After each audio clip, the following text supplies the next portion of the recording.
नमस्कार दोस्तों। परीक्षा जंक्शन यूट्यूब चैनल पर आप लोगों का बहुत बहुत स्वागत है। दोस्तों, हम आज चर्चा करने जा रहे हैं भारत का एक पड़ोसी मुल्क है मालदीव, जहाँ के राष्ट्रपति अभी हैं मोइजू साहब। तो आज हम लोग चर्चा मालदीव के संदर्भ में करेंगे कि भारत और मालदीव के मध्य रिलेशन और दोनों देश एक दूसरे के मतलब कितने नज़दीक हैं, दोनों दोनों एक दूसरे के नेशनल इंटरेस्ट को कितना फुलफिल कर रहे हैं, इन बातों पर चर्चा करेंगे। दोस्तों, इस क्लास शुरू होने से पहले इस वीडियो को ज़्यादा से ज़्यादा शेयर कर दीजिए, लाइक और सब्सक्राइब कर दीजिए, ठीक है। और हम लोग अब चलते हैं अपनी क्लास की तरफ। चर्चा हम लोग क्लास हो रही है अभी। ये ये दोस्तों मालदीव है। ये जो एरिया दिखाया जा रहा है ये मालदीव का एरिया है, ये वाला एरिया, ठीक है। भारत के दक्षिण पश्चिम में बसा हुआ है, भारत के दक्षिण और पश्चिम की तरफ ये बसा हुआ है। और यहां से दोस्तों, यहां से केरला की दूरी मात्र 300 मील।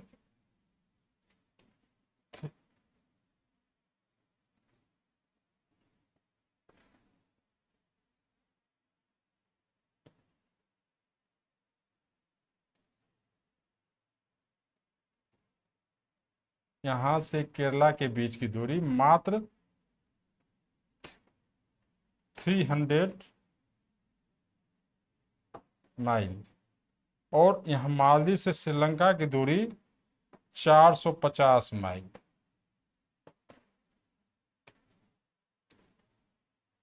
मालदीव कहाँ पर बस भौगोलिक रूप से कहाँ पर बसा हुआ है? मालदीव भौगोलिक रूप से इंडिया के दक्षिण में बसा हुआ है, दक्षिण पश्चिम में बसा हुआ है, जहाँ जहाँ से भारत के केरल, भारत का राज्य है केरल, केरल से मालदीव की दूरी मात्र 300 माइल से। और श्रीलंका से दूरी मालदीव की मात्र 450 माइल से। यहाँ की आबादी लगभग 4 लाख है। यहाँ का पॉपुलेशन कितना है? पॉपुलेशन 4 लाख। यहाँ की सरकारी भाषा भाषा दिवेही है, दिवेही। और यहाँ का जो धर्म है इस्लाम है, इस्लाम है। ज़्यादातर सुन्नी मुसलमान यहाँ पर रहते हैं, ज़्यादातर सुन्नी मुसलमान हैं।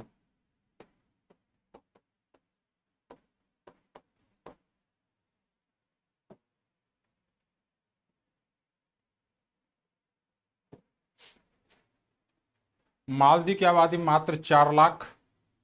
सरकारी भाषा दिवेही।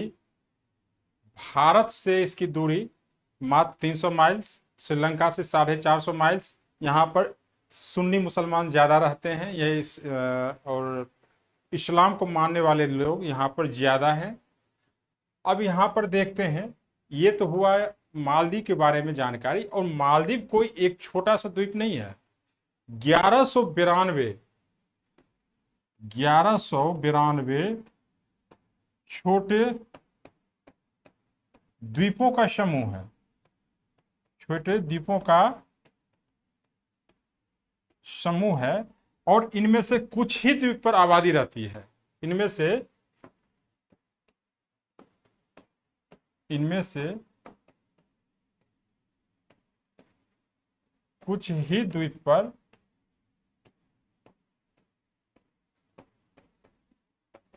आबादी रहती है।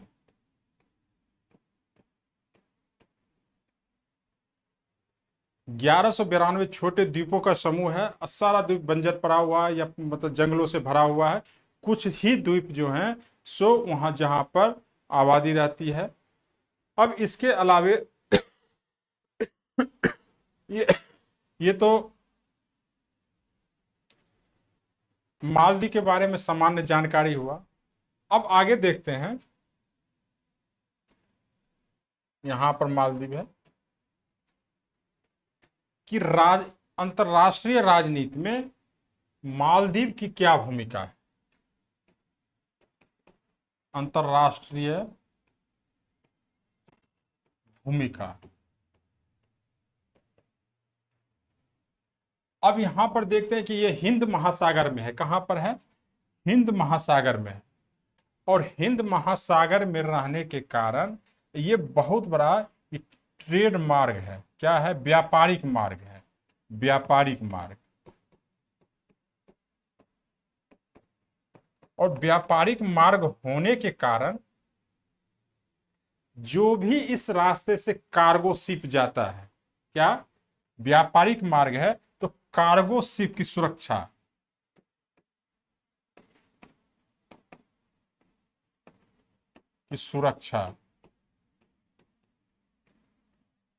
चूंकि ये व्यापारिक मार्ग बसा हुआ है तो ये और अंतरराष्ट्रीय व्यापारिक मार्ग है, तो कार्गो शिप की सुरक्षा मालदीव की निर्भरता पर निर्भर करता है कि मालदीव इसमें कितना एक्टिव है।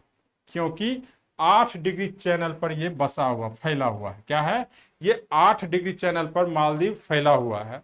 और ये रास्ता क्या है? भूमध्य हिंद महासागर में ये अवस्थित है। और ये बहुत ही व्यस्ततम अंतरराष्ट्रीय व्यापारिक मार्ग है।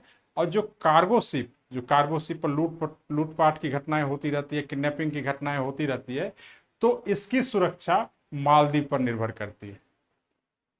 तो इस लिहाज से देखते हैं कि अंतरराष्ट्रीय व्यापारिक मार्ग में इसकी क्या है? इसकी रणनीतिक स्थिति है। क्या है? रणनीतिक स्थिति। दूसरी बात कि रणनीतिक स्थिति है। अब इसकी भारत के केरल से मात्र 300 माइल्स की दूरी पर है। और 300 माइल्स की दूरी पर होने के कारण अगर यहां पर भारत के विरोधी खेमों का अगर यहां पर आना जाना बढ़ जाता तो ये भारत के राष्ट्रीय सुरक्षा का भी सवाल है। क्या है? ये भारत के राष्ट्रीय सुरक्षा का भी सवाल है। भारत के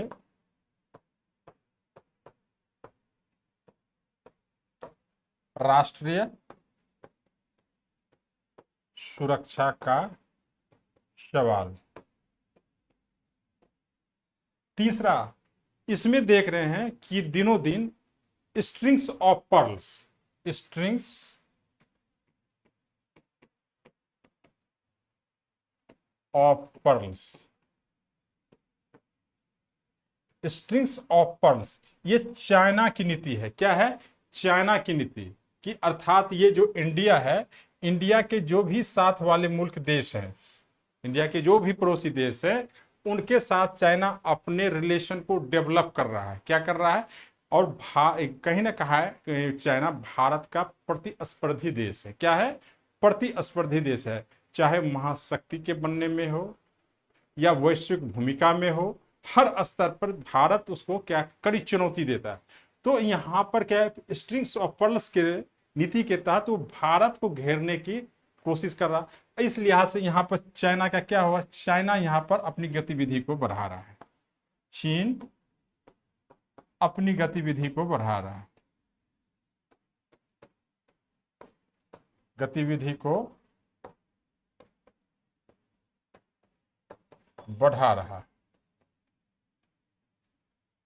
अब यहां पर देखते हैं, ये सारी चीजें तो हुई एक तरफ। दूसरी तरफ देखते हैं कि मालदीव की आमदनी का जो स्रोत है वो पर्यटन है। मालदीव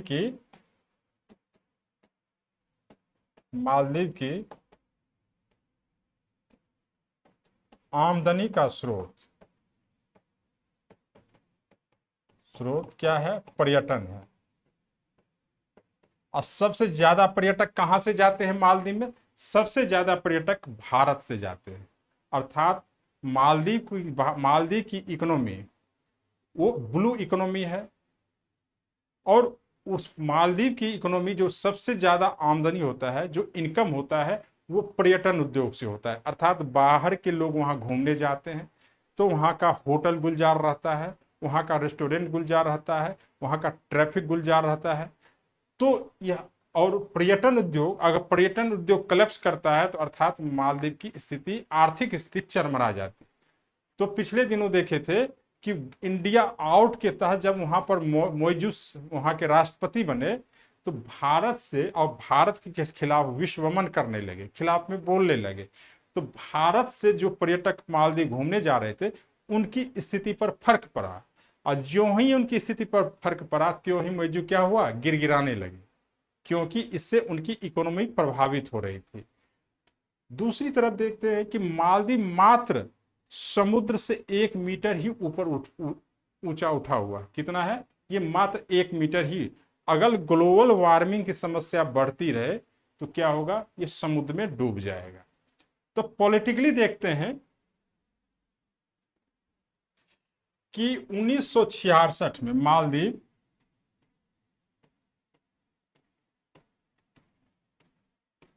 1966 में स्वतंत्र हुआ। क्या हुआ, स्वतंत्र हुआ।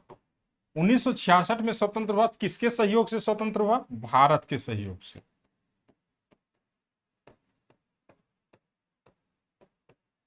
और किससे स्वतंत्र हुआ, ब्रिटेन से।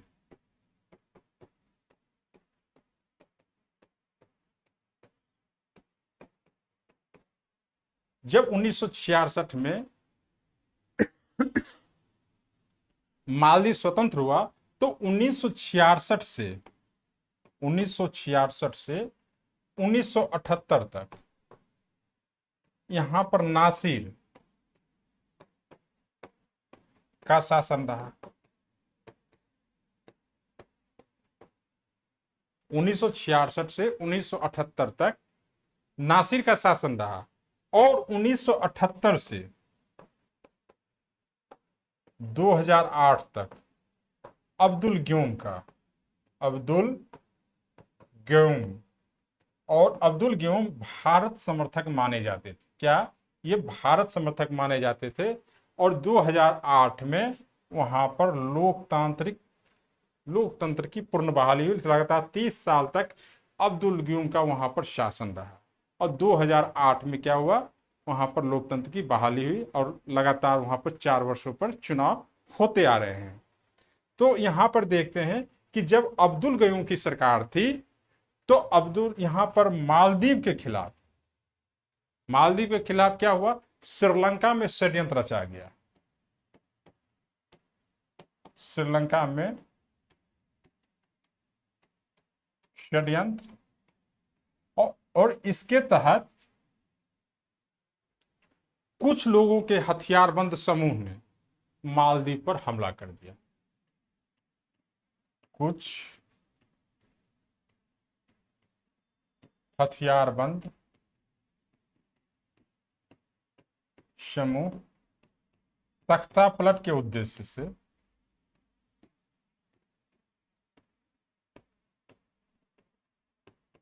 से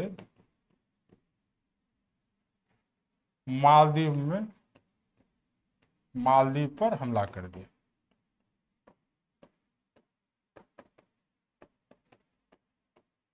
मालदीव की तरफ से भारत को त्राहिमाम संदेश आया।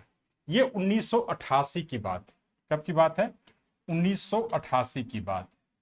और मालदीव की तरफ से भारत को त्राहिमाम संदेश आता है कि हमारे यहाँ एयरपोर्ट को कब्जे में ले लिया गया है, धीरे धीरे के सरकारी संस्थान को कब्जे में लिया जा रहा है, और एक गैंग है, एक ग्रुप है जो हथियारबंद दस्ता है, वो हमारे यहाँ हमला कर रहा है तख्तापलट के उद्देश्य से।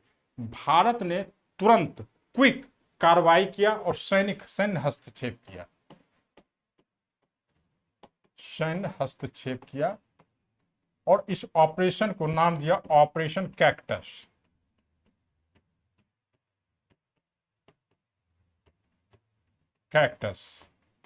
ऑपरेशन कैक्टस के तहत जितने भी वो हथियारबंद दस्ता के साथ लोग अटैक किए थे, या तो मार दिए गए या उन्हें पकड़ लिया गया, और इस तरीके से भारत ने मालदीव को तख्तापलट से बचा लिया। वर्तमान में मालदीव में इंडिया, वहां का जो चुनाव है वो चुनाव मूलतः इंडिया और चाइना की तरफ झुका। कभी इंडिया आउट का नारा लगता है, कभी चाइना आउट का नारा लगता है। वर्तमान जो मौजूद सरकार है, वर्तमान में मौजूद सरकार, ये इंडिया आउट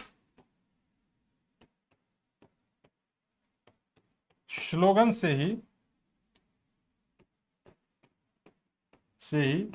सरकार में आया है। और भारत अपनी तरफ से एक तरफा रियायत को जो कर रहा था, अर्थात इसके बहुत सारे द्वीपों की सुरक्षा का जिम्मा भारत के ही पास था। वहां से भारत क्या हुआ, वहां से इसकी आलोचना से भारत पीछे हट गया। भारत बहुत सारा रडार लगाया। रडार क्या? एक तो मालदीव की सुरक्षा, दूसरी समुद्री व्यापारिक मार्ग की सुरक्षा, और भारत की अपनी सुरक्षा। अर्थात उस रडार से 3 उद्देश्य फुलफिल हो रहे थे। मालदीव में यह भ्रांति फैली कि भारत हम पर नजर रख रहा है। क्या? भारत हमारी जासूस, लोग वहां के विरोध करने लगे, वहां के चाइना द्वारा प्रमोट करके वहां के लोगों से विरोध करवाया जाने लगा। साथ ही साथ वहां के इंफ्रास्ट्रक्चर में भारत अपनी तरफ से बहुत ज्यादा मदद कर रहा है। तो वहां के एयरपोर्ट के डेवलपमेंट के लिए जीएमआर को ठेका मिला था। तो अंतरराष्ट्रीय निवेश कानून को धता बताते हुए मालदीव ने वो क्या किया कि उस ठेका को रद्द करके और उसे चाइनीज कंपनी को दे दिया गया। क्या? अंतरराष्ट्रीय निवेश कानून को धता बताते हुए क्या किया, उसे जीएमआर का ठेका रद्द करके उसे चाइना की कंपनी को दे दिया गया। ठीक, अर्थात चाइना बाइस्ड हो गया। तो यहां पर अंततः भारत का इस पर क्या कदम होना चाहिए कि भारत उसके इंफ्रास्ट्रक्चर में सपोर्ट कर रहा है, उसके फूड में, उसके जो खाने की बहुत सारी चीजें होती है वो भारत से भेजी जाती है, पानी भारत से भेजा जाता है। जब तक वहां पर आपदा की स्थिति होती है तो भारत से मांगता है और भारत तुरंत वहां क्विक कार्रवाई करते हुए वहां पर भेजता है। तो ये सारा चीज करते हुए भी भारत को आंख दिखाकर चाइना की तरफ झुकने का प्रयास करता है। तो लेकिन चूंकि वो भारत का पड़ोसी राष्ट्र है, अब पड़ोसी राष्ट्र रहने के कारण भारत सरकार का ये फर्ज है, फर्ज के साथ साथ ये कर्तव्य है, उनका ध्यान रखे, साथ ही साथ अपने नेशनल इंटरेस्ट के साथ किसी प्रकार का कोई कॉम्प्रोमाइज ना करे, चाहे कोई भी हो। भारत सरकार अपने नेशनल इंटरेस्ट के साथ कोई कॉम्प्रोमाइज ना करे। चूंकि हमने एक तरफा उसे रियायत भी दी है, इतना सहयोग भी करते हैं, बदले में वो क्या करता है, बदले में वो हमें आंख दिखाता है। तो ये चर्चा आप लोग अभी सुन रहे थे भारत और मालदीव के संदर्भ में। तो दूसरी तरफ हम देखते हैं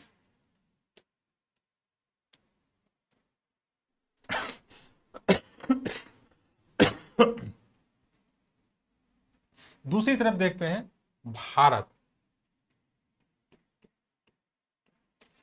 किस किस क्षेत्रों में आपदा प्रशिक्षण देता है। आपदा प्रशिक्षण,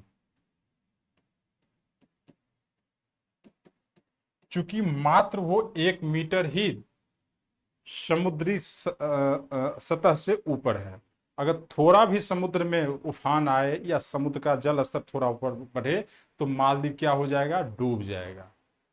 मालदीव क्या होगा, डूब जाएगा। फूड, फूड भी बहुत सारे फूड्स के आइटम्स हैं जो भारत से जाता है। कहां से जाता है? बहुत सारे फूड्स के आइटम कहां से जाते हैं, भारत से जाते हैं। नवीकरणीय ऊर्जा के स्रोत, नवीकरणीय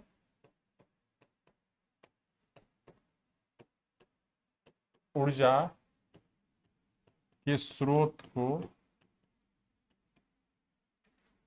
विकसित करने में सहायता, नवीकरणीय ऊर्जा के स्रोत को विकसित करने में सहायता, चूंकि वो ऐसे जगह पर ही स्टेप बैठा हुआ है जहां पर नवीकरणीय ऊर्जा के बहुत सारे संभावना है। आईटी एंड कम्युनिकेशन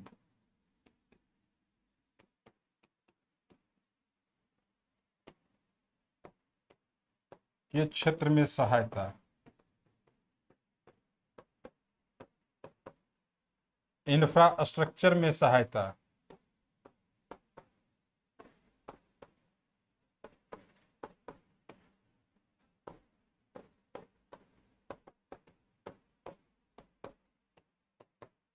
अर्थात जहां भी मालदीव को जरूरत होती है भारत क्या है उसके लिए खड़ा रहता है।